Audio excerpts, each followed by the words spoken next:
Bonjour à tous les amis, la mécanique de la vie, l'équation dont vous êtes l'inconnu au quotidien, toujours pareil, vous pouvez nous suivre sur Instagram, si vous voulez nous écrire c'est pareil, plutôt sur Instagram parce qu'on peut répondre par vocaux, ce qui est un gain de temps notable, et ensuite en podcast sur Spotify, Deezer, Amazon Music, Audible, etc.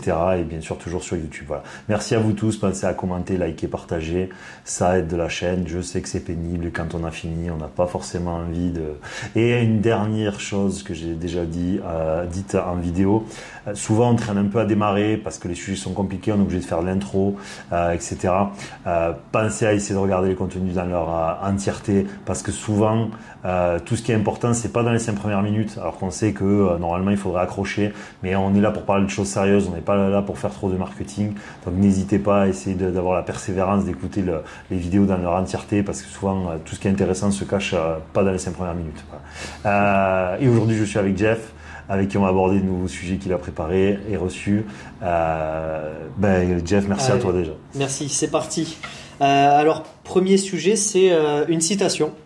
Donc la citation, la voici. « Dieu rit de ceux qui se plaignent des malheurs dont ils chérissent eux-mêmes les causes ». J'aurais aimé que tu puisses développer un petit peu ce que tu penses de cette citation et ensuite j'aurai quelques questions qui viendront agrémenter celle-ci. Alors, justement, la mécanique de la vie, c'est quelque chose qui permet de démocratiser, de donner du sens à cette citation, parce que cette citation sur le papier est un non-sens quelque part, parce que c'est le bon vieux presque aide-toi, le ciel t'aidera, mais en même temps, certains demandent de l'aide toute leur vie à un potentiel créateur, et il se passe peu ou peu de choses. Parce que finalement, on a tendance à oublier qu'il y a une réciprocité, il y a une participation réciproque, puisque finalement la foi est un échange entre un être incarné et une relation avec un Dieu créateur. Mais si dans la logique il y a un réel Dieu créateur, c'est nous qui lui devons absolument tout.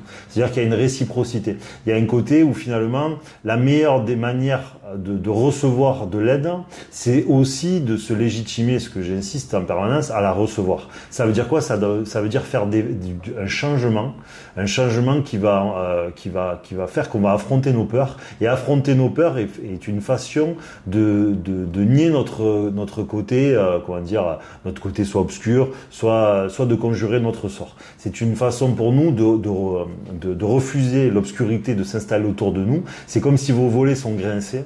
Voilà, vos volets sont durs et ils grincent et il vous faut forcer pour les pousser, laisser entrevoir la lumière. Et en fait, c'est à ce moment-là que la pièce va s'éclairer. Donc c'est un petit peu dans cette démarche-là que ce passage-là pour moi est écrit. C'est-à-dire qu'il faut vraiment prendre la mesure de cette responsabilité que de procéder à des changements ou à des modifications qui sont d'un plus ni moins qu'une invitation à l'élévation. Parce que le problème, comprenez bien toujours les amis, la biologie change pour pouvoir prospérer. C'est-à-dire c'est l'adaptabilité, c'est le corps biologique s'adapte pour s'adapter, pour survivre. Voilà. Et l'ensemble du monde incarné, du monde biologique, du monde physique fonctionne ainsi. Ce qui ne change pas, ce qui ne s'adapte pas, disparaît. Ça veut dire que nous, quand on est dans une situation difficile, la plante ne doit pas demander à faire sa photosynthèse. En fait, elle essaye de changer pour recevoir sa photosynthèse, donc pour recevoir la lumière, si vous voulez. C'est métaphorique, quoi. Et donc nous, c'est ce qu'on doit tendre à essayer de faire. C'est-à-dire que on procède à un changement parce que on veut initier justement la réception de cette lumière, et donc c'est en ce sens que moi je traduis ce passage-là. En tout cas, c'est un des sens que j'y trouve. Voilà. D'accord.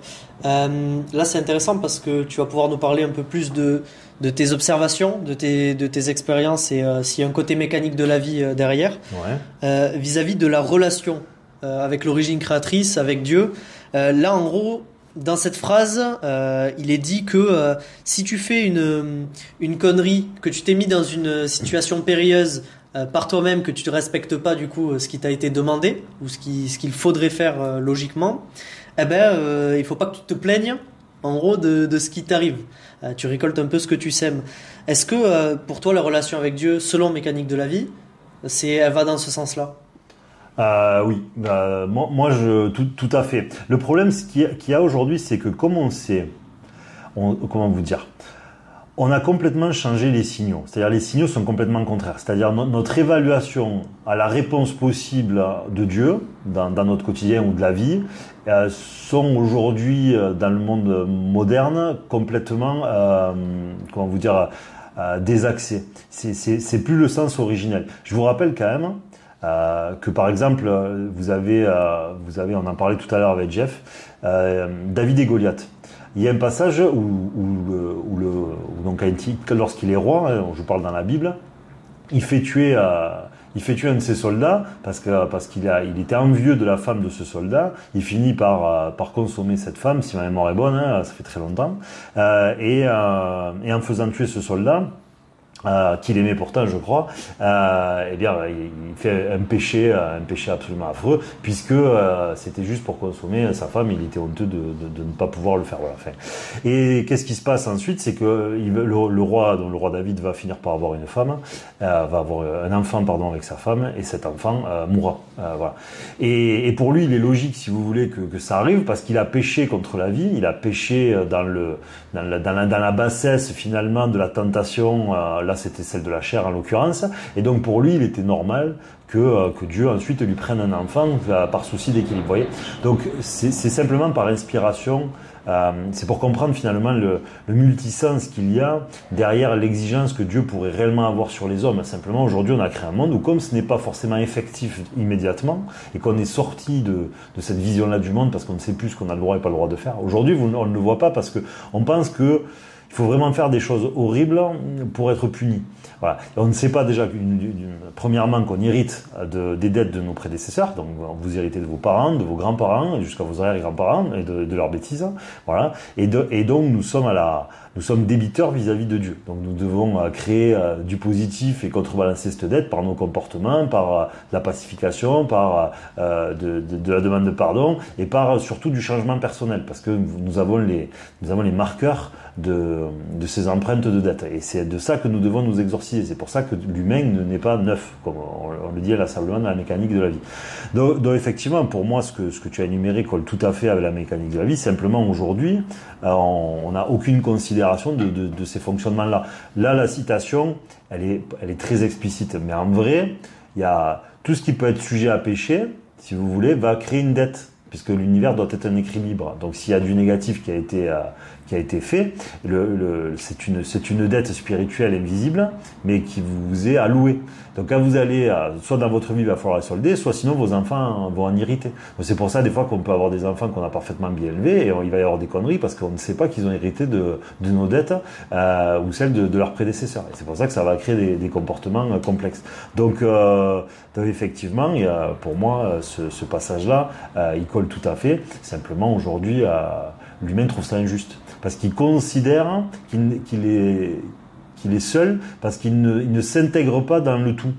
Alors que moi je pense qu'il y a nous sommes des collectifs. Il faut voir l'humanité comme un collectif.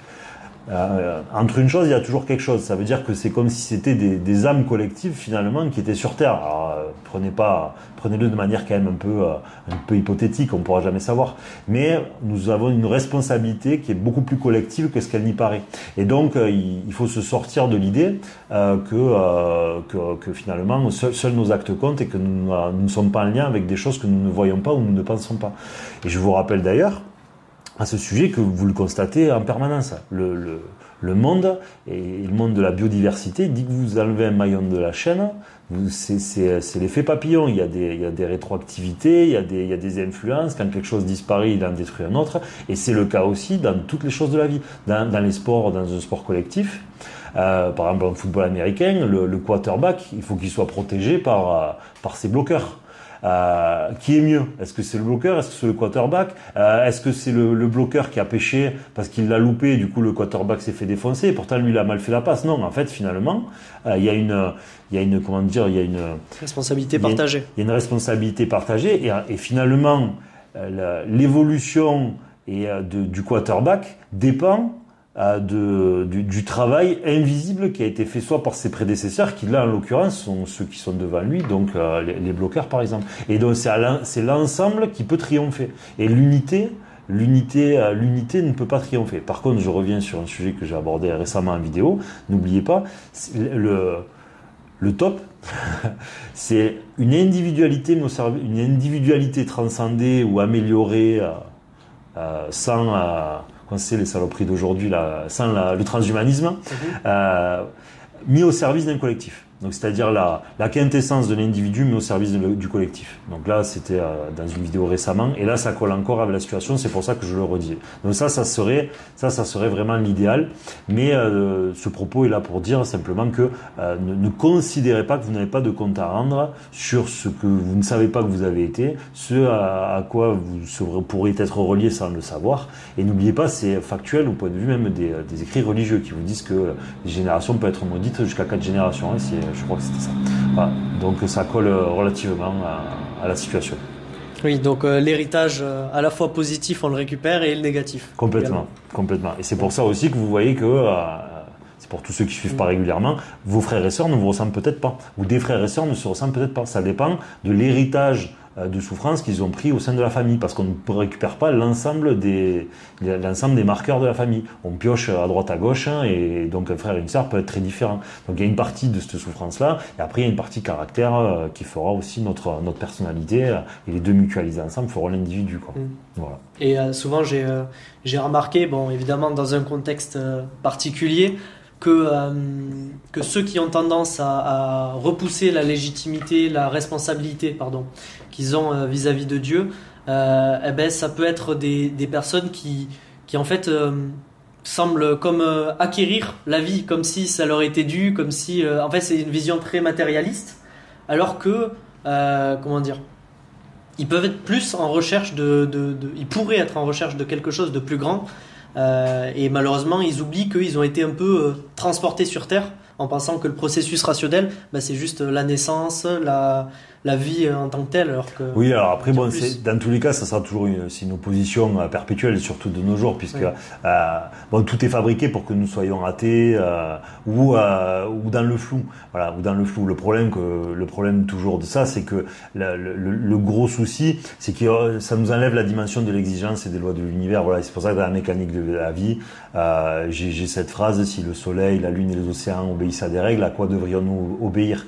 Si le soleil ne s'autorise pas à changer sa trajectoire, ça veut dire que les lois de l'univers sont d'une précision absolue, sinon la vie disparaît. Donc s'il y a des lois qui sont aussi précises quant à ce que le soleil a droit de faire, il en va de même pour les hommes. Tu as une liberté qui est partielle, puisque nous avons un support biologique, nous sommes des êtres physiques, on peut mourir à un deux coups de cueillère à peau. Donc il est important de se rappeler rationnellement qu'il est logique finalement que nous ayons des règles, et ce monde aujourd'hui qui est un monde qui est devenu un monde où il y a toutes les règles du monde, mais aucune finalement qui va dans le sens de la vie réellement, dans le sens spirituel, et pas dans le spirituel déconnecté, parce qu'aujourd'hui c'est beaucoup ça. Une société dans laquelle nous sommes et qui est qui est complètement aux antipodes finalement de toute forme rationnelle et du monde biologique et du monde physique que nous pouvons observer aujourd'hui scientifiquement. Voilà. Et donc nous nous maudissons à ne pas respecter ces lois de l'univers, et c'est pour ça que ce passage il est très très important. Si quelque part nous vivons niaisement, sans nous soucier de ce que nous pouvons ou ne pouvons pas faire, simplement parce que c'est par éducation, c'est parce que la société nous y a amené, c'est parce que nos parents, c'est parce que nos peurs, etc., et que nous ne sommes pas les chercheurs de ce qui est autorisé et non de faire sur Terre. Eh bien, c'est comme si nous ne jouions pas au jeu de la vie. Voilà. Nous sommes de passage, nous sommes des irréfléchis, nous sommes des inconscients, nous sommes des inconsistants. N'oubliez pas, Dieu est aussi la conscience supérieure.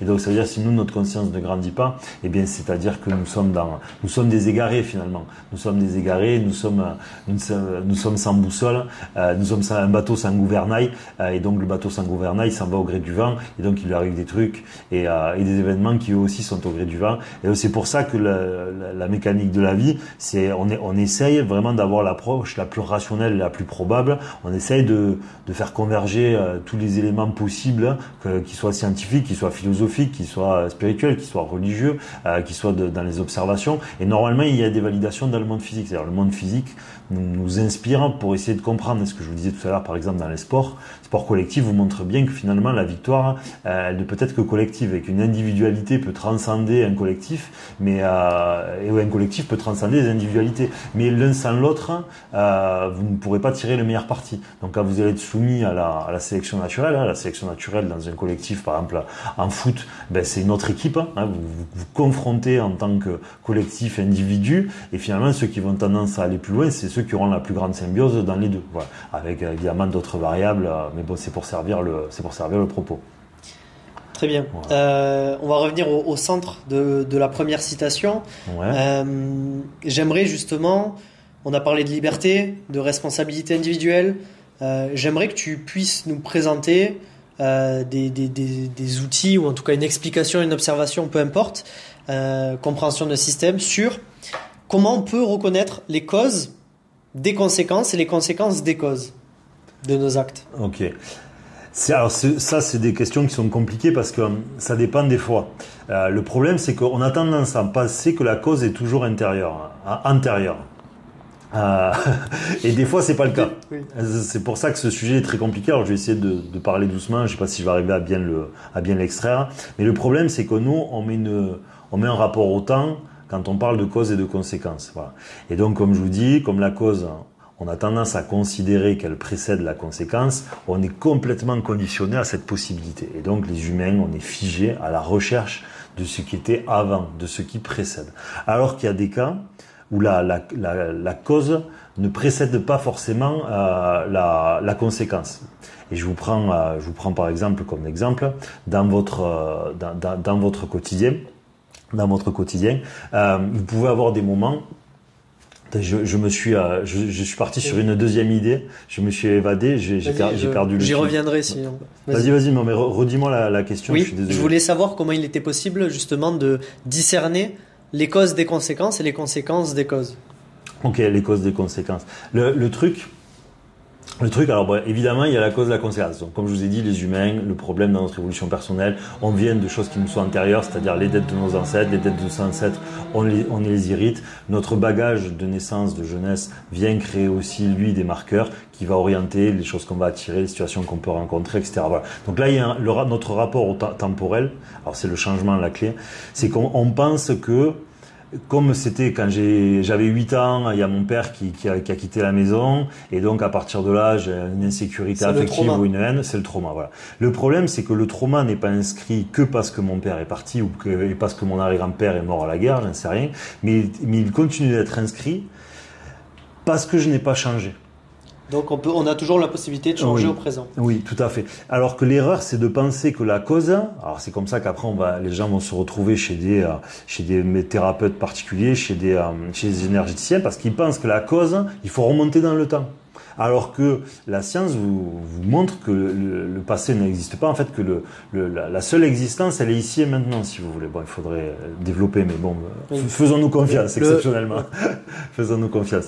Et donc, à ce moment-là, ça veut dire que si vous voulez influer sur le passé, il vous faut le faire dans le présent. Et dans le présent, ça ne veut pas dire dans la volonté de remonter le temps, ça veut dire que seul le changement peut réinscrire finalement ce qui s'est passé. C'est-à-dire que la seule façon que vous ayez une vie différente et que vous ne soyez plus sous l'influence de ces marqueurs, c'est pas de retourner à la cause, c'est d'en changer la conséquence. Et d'en changer la conséquence, c'est de nous changer, nous, dans notre façon d'être, dans notre façon de fonctionner, dans le fait d'affronter nos peurs, dans le fait de renoncer, dans le fait de nous séparer, dans le fait de ne pas vivre la vie que veulent que nos parents en aient, dans le fait de ne pas nous sacrifier de trop pour je ne sais qui, dans le fait de savoir faire le dos rond dans nos violences, dans le fait de nos volontés d'argent, de vivre plus simplement, ou sinon de créer des grandes entreprises parce qu'on a des volontés d'aller vers l'avant, enfin ce que vous voulez, mais c'est un changement. C'est un changement réel qui, dans le présent, qui va en fait venir réinformer le passé en disant tu ne me sers plus. Ce marqueur de quand j'avais 8 ans, mon père est parti, tu ne me sers plus à avoir des besoins de sécurité affective, des besoins d'argent parce qu'en fait tu n'as pas pu être là pour y pallier. Maintenant je suis en paix avec ça, je n'ai pas de problème. Et donc c'est comme ça finalement que l'influence des marqueurs du passé arrête d'avoir de l'influence négative pour nous dans le présent. Voilà. Et donc c'est cette gymnastique qui est extrêmement complexe de comprendre que ce qui s'est passé avant doit être traité par le changement maintenant, mais pas par en arrêtant de penser que c'est le passé la cause. Le passé n'est pas la cause. La cause, c'est que nous n'avons pas changé aujourd'hui. Et ça, c'est complètement une gymnastique qui est inverse, parce que l'humain a un rapport qui est tout le temps au temps, et il pense que si le problème il est maintenant, il faut aller chercher avant. Alors qu'en fait non, le problème il est maintenant parce que c'est maintenant qu'il faut changer. Et ça, c'est très compliqué comme gymnastique parce que nous sommes fabriqués à l'opposé de ça et nous avons toujours été extrêmement différents à ce processus-ci. Alors deux choses, l'un, quelques références à ce sujet parce qu'il y en a qui peuvent être intéressés pour aller se renseigner un peu partout. C'est le fameux conflit entre Freud, qui lui est pour les traumas, qui pense que l'influence du passé est réelle, et Alfred Adler, qui était un des psychologues aussi top 3. Moi, et je connais justement, pas tout voilà, ça. je sais que, ouais, non, mais c'est super. Donc je transmets un peu de connaissances pour ceux qui veulent bien aller la chercher. Et deuxième point, il y a une citation qui dit que le présent s'appelle présent parce que c'est un cadeau et c'est maintenant. Donc je trouve que c'est très bien amené. Est-ce que tu es capable de développer un peu plus ce que tu es en train de dire de Freud et d'Adler ou pas du tout? Oui, parce tout à que sinon, fait. j'aimerais bien le commenter si je suis capable. Ouais, alors vas-y. j'en suis capable. Tu peux me dire un peu plus comme ça, moi aussi je donnerai mon avis. Bon. Ouais. Après les amis, voilà, c'est les informations qui me sont rapportées par Jeff. Je n'aurai pas la complétude des travaux de ces gens-là, qui sont des gens qui ont travaillé. Donc s'il vous plaît, on se prête au jeu. On va ne considérer que les propos qui vont être amenés par Jeff. Voilà. S'il vous plaît, les plus puristes, soyez sympas. De toute façon, en toute humilité, je connais pas du tout la totalité de leurs travaux. Bah, donc, écoute, si voilà, tu je fais avec ce que je peux composer, ce que j'ai sous la main. Eh ben, écoute, super. Donc ce que j'ai sous la main, c'est dans ma tête, donc je vais essayer de donner. Alfred Adler, en fait, c'était un des premiers spécialistes de la psychologie individuelle. Et si tu veux, lui, il se concentrait sur l'aspect tu peux tout changer maintenant, et si tu le fais pas, c'est parce que tu as d'autres raisons qui te motivent à ne pas le faire. C'est-à-dire, admettons, moi j'ai peur de sortir de chez moi. Ok, je vais voir mon copain, donc je vais te voir et je te dis, ouais, moi je sors pas de chez moi parce que mes parents sont trop stricts. D'accord. Alors que la réalité, c'est parce que j'ai peur d'aller dehors, parce que j'ai une fif qui plaît pas à tout le monde. D'accord. Admettons. Et donc Adler va se poser comme la personne qui dit, je ne peux pas sortir, enfin tu ne peux pas sortir parce que tu ne veux pas changer maintenant. Et l'autre, donc Freud, va plutôt dire, c'est la cause de justement un trauma familial strict qui a fait qu'aujourd'hui tu en es là. D'accord. Il ne nie pas le changement, oui. mais en fait c'est comme en science, on observe justement que le changement il peut être immédiat. Ben, si tu regardes dans ce qu'on a énuméré, enfin tu me diras ce que tu en penses. Ouais. Alors moi j'aurais tendance à dire les deux ont raison. Les deux ont raison et c'est toute l'erreur en fait du problème de consensus dans le monde de la recherche, dans le monde de la science, etc. C'est que le problème c'est que on est incapable finalement de collaborer parce que ce sont des jeux d'ego, parce que nous ne sommes pas des êtres pacifiés, nous avons besoin de nous construire en inscrivant nos noms dans l'histoire ou en voulant vendre nos travaux au plus offrant. Alors que là, en l'occurrence, j'aurais tendance à dire que les deux ont raison, même s'il y a une prédominance pour le deuxième, j'ai mangé son nom plutôt que Freud, dans le sens où, comme je l'ai énuméré tout à l'heure, le problème c'est qu'on a des aides de temporalité et le marqueur continue d'être marqueur parce que nous n'avons pas changé finalement. Donc Adler a plutôt raison, moi je le rejoins, mais je ne peux pas nier que ce qui a créé ce fonctionnement-là chez nous est dans la vérité de Freud aussi, si tu veux. Donc finalement, ce que tu nous as dit est génial, parce qu'encore une fois, les deux avaient raison, et la vérité était dans les deux. Le problème, c'est que si on ne raisonne que par Freud, on finit par être la victime de notre trauma pour toujours, et il va être beaucoup plus compliqué, parce qu'on va vouloir jouer d'exercices pour essayer de remonter le temps, alors qu'en fait, les lois de l'univers nous disent non, c'est interdit, seul le présent existe. Et donc finalement, de manière thérapeutique, il vaudrait mieux être prêcheur de la théorie de Adler, à mon avis, pour moi, parce qu'elle sera plus conforme à ce qui est réellement autorisé de faire, c'est-à-dire procéder au changement. Parce que le problème, si vous voulez, c'est toujours la même chose. Et là, on revient au début de cette vidéo, ce qui est absolument génial. C'est-à-dire, vous allez vous maudire. Comme la loi de l'univers vous dit, seul le présent existe et il est interdit de voyager dans le temps, parce que si Dieu a créé la temporalité, c'est pour ne pas voyager à travers elle, sauf dans un livre d'histoire si vous voulez. Eh bien, quelqu'un qui va essayer de le faire par des outils, par des dogmes, par de la médiumnité, par de la cartomancie, etc., eh bien, va se maudire parce qu'il ne respecte pas la loi de l'univers numéro 1 qui est tout se passe ici et maintenant. Voilà, c'est pas la loi numéro 1, mais elle fait partie de celles qui sont fondamentale. Voilà. Et donc c'est pour ça que cet exemple-là était très bien parce qu'il vient finalement enrober l'ensemble de ce que nous avons décrit. En réalité, toi tu le vois comme en fait une sorte de pourcentage de possession, d'emprise qu'a le passé et le présent sur nous, c'est ça ? Oui, parce qu'il y a une coexistence des deux. C'est-à-dire que le processus, c'est un marqueur a créé un trauma a créé ce fonctionnement-là chez moi. Ce fonctionnement-là chez moi, en fait, la vanne qui ouvre ce fonctionnement-là chez moi existe toujours parce que il faut que je change plus que ça. Et le problème, c'est que si tu veux aller fermer la vanne parce que tu penses que la cause, c'est ce que tu as vécu quand tu as 8 ans ou l'histoire de ton grand-père, eh bien le problème, c'est que tu vas devenir un voyageur du temps. Et devenir un voyageur du temps, ça s'appelle les dettes pas possibles. Parce que vous allez devoir, le temps doit rester impalpable. C'est dans les visiteurs, vous l'avez. Les couloirs du temps, c'est comme si les couloirs du temps étaient point refermés, voilà. Parce que il n'accepte pas finalement lui ce destin de ne pas épouser sa promise parce qu'il a tué le père, et donc il n'accepte pas finalement les lois de Dieu alors qu'il prie Dieu toute la journée, et il se maudit. C'est pour ça qu'il va vivre les aventures, même si pour nous c'est épique et extrêmement drôle au passage, parce qu'il ouvre les couloirs du temps parce qu'il n'accepte pas ce que Dieu veut lui faire vivre, et donc il va créer de la dette parce que il n'est pas en capacité d'accepter la situation. Voilà. Il utilise l'énergie qui n'est pas à lui de... Complètement. Oui, parce qu'en fait, ce sont des rituels. C'est un rituel qui est fait par le mage qui sont des rituels pour contourner les lois de l'univers. C'est-à-dire qu'il faut appel à des énergies parallèles pour contourner les lois de l'univers. Voilà. Donc il faut créer une densité énergétique suffisante pour aller contre les lois standard de la création, pour aller contre les lois de la création. Voilà, et c'est pour ça que ça fait énormément de dettes quand on fait ça, parce qu'on joue contre Dieu, on joue contre l'incarnation, on joue contre la fréquence positive, si je puis dire. Voilà. Très bien. Pour les plus férus de lecture, il y a un livre justement là-dessus, c'est Avoir le courage de ne pas être aimé. Il est très connu et il fait partie donc du fameux triptyque. Là, c'est Adler, psychologie individuelle. D'accord. Donc c'est un sage qui raconte l'histoire à justement un jeune. Moi, c'est ce qui m'a amené vers Mécanique de la vie aussi, ce genre de livre. Donc, sait-on jamais, peut-être que Mécanique de la vie peut aussi amener des parallèles avec toutes les disciplines, puisque ça fait partie de la vie en général. Donc voilà pour ça. J'ai une question, une dernière d'ailleurs, qui correspond à ce qu'on a dit. Je pensais pas y arriver par là, mais c'est très bien comme ça.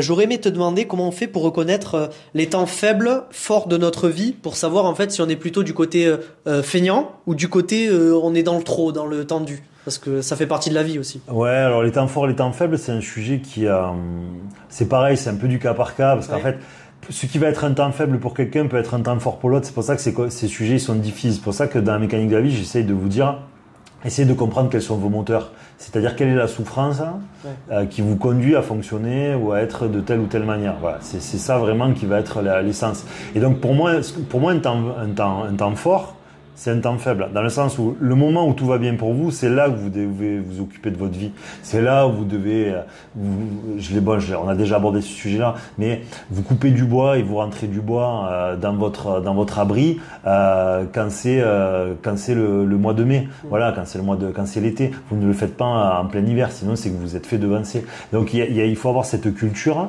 finalement de respecter la saisonnalité de nos humeurs, la saisonnalité de notre confort émotionnel, pour justement être en capacité de faire les choses quand elles doivent être faites. Le problème d'aujourd'hui, c'est que comme nous avons oublié que nous étions sur Terre pour ça, pour évoluer, pour cheminer, pour nous éveiller spirituellement, et que c'est le seul intérêt de la vie, c'est-à-dire que quand tout va bien, on s'occupe surtout de rien. Et c'est pour ça qu'après, on a des conneries dans notre vie, parce que Dieu dit, sale feignant, sous ton arbre, tu t'en fous pas une, t'as cru que t'étais venu sur Terre, pourquoi? Voilà.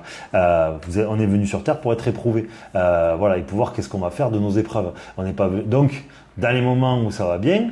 Et avant un combat, si vous avez un combat de boxe dans 3 mois, normalement les 3 mois qui précèdent, c'est votre temps faible. Et une fois que vous serez dans l'arène, ça sera trop tard. Vous ne pourrez plus vous entraîner. Donc c'est avant qu'il faut absolument tout mettre en œuvre pour justement être l'individu le plus complet, le plus éveillé, le plus pacifié. Bon, on est là pour se régaler. Il ne faut pas être complètement accroché à ça. Mais une journée sans avoir réfléchi un peu à nous, à la vie, c'est une journée perdue. Ouais. Bon, j'en fais, je suis le premier à en faire. Mais globalement, il faut que ça ait une place prépondérante dans votre vie. Il faut que, pour moi, si vraiment je suis très très dur, c'est prépondérant à absolument tout. C'est la raison de l'existence. Si Dieu nous a fait des enfants, si Dieu nous a fait des parents, c'est pour pouvoir nous élever. Donc, ça veut dire qu'il a placé l'élévation au-dessus de ce que nous chérissons le plus. Donc, normalement, d'un point de vue hiérarchique, ce que nous devrions faire prédominer, c'est vraiment c'est vraiment lui, si vous voulez. C'est vraiment cette quête de recherche. Donc, la moindre des choses, si vous avez 3 enfants, c'est que votre 4e enfant soit votre évolution personnelle. C'est ce que je veux dire, la moindre des choses. Et si vous arrivez à le placer légèrement au-dessus, c'est encore mieux parce que vous serez dans l'ordre établi, vous serez dans la prédominance de celui qui vous a donné, c'est-à-dire Dieu, plutôt que dans la prédominance du monde horizontal qui est les êtres que nous aimons. Voilà. Et donc vous rendrez à César ce qui est à César et à Dieu ce qui est à Dieu. Et là, en l'occurrence, César, c'est le monde horizontal. Donc c'est notre femme, c'est nos enfants. Et nous rendrons à Dieu, c'est-à-dire merci de m'avoir donné cette famille, ces enfants. Et pour ces raisons-là, je vais essayer, même si c'est difficile, de cheminer, de m'élever vers toi, quoi. Et voilà. Argument de plus pour confirmer tes propos. C'est quand Jésus dit justement qu'il ne faut pas se faire des trésors de rouille, enfin qui rouillent dans le monde, mais plutôt des trésors qu'on pourra garder avec nous toute une vie. Donc il fait prévaloir l'esprit. Eh ben on peut pas mieux finir. On peut pas mieux finir. La matière. L'énergie influe sur la matière, donc l'esprit domine le corps, et donc le monde spirituel doit dominer le monde physique. Donc nous devons d'abord nous élever. Mais nous élever, c'est s'inspirer du monde physique pour le comprendre. C'est essayer d'être heureux, de construire des vies, être digne, être capable de changement. Voilà, c'est ça. On part pas sur de la margouline attitude. Voilà, c'est pas du tout ça. C'est quelque chose de très froid et concret vers lequel on peut tendre, ou on doit essayer en tout cas de tendre. Voilà. Merci à tous d'avoir suivi cette vidéo. On espère qu'elle vous aura plu. Merci beaucoup à Jeff de ce temps de travail, de toutes ces préparations qu'il fait. Merci à vous de votre participation. On essaye de continuer de produire du contenu. On produit beaucoup de contenu grâce aux questions, je l'ai dit. Mais je ne m'assois pas, j'ai pas un sujet qui me turlupine, si vous voulez. J'ai pas un sujet qui me traverse l'esprit. C'est parce que vous posez des questions qu'on peut y répondre. Moi, aujourd'hui, je vous avoue, dans mon quotidien, je ne me pose pas de questions particulières. Voilà. Donc, ce qui va faire qu'on peut extraire de l'information, ou en tout cas réfléchir, c'est votre curiosité à vous. Et donc, merci à vous de participer. N'hésitez pas à envoyer des questions. On fait des lives pour les questions plus ponctuelles. Donc, n'hésitez pas à venir dans ces lives nous les poser. J'essaie de les annoncer autant que possible sur Instagram. Donc merci de nous suivre, pensez à commenter, à liker comme d'habitude. Merci à Jeff et à très bientôt les amis sur la mécanique de la vie, l'équation dont vous êtes l'inconnu. Et dernière chose, si vous avez des suggestions des fois aussi, envoyez-les. Si on voit que c'est compatible avec nous, on embarque. Et si ça l'est pas, écoutez, merci d'avoir contribué quand même. Et n'oubliez pas, ne gâchez pas une journée de votre vie. Voilà, ne gâchez pas une journée de votre vie. Nous sommes là pour évoluer. Merci les amis.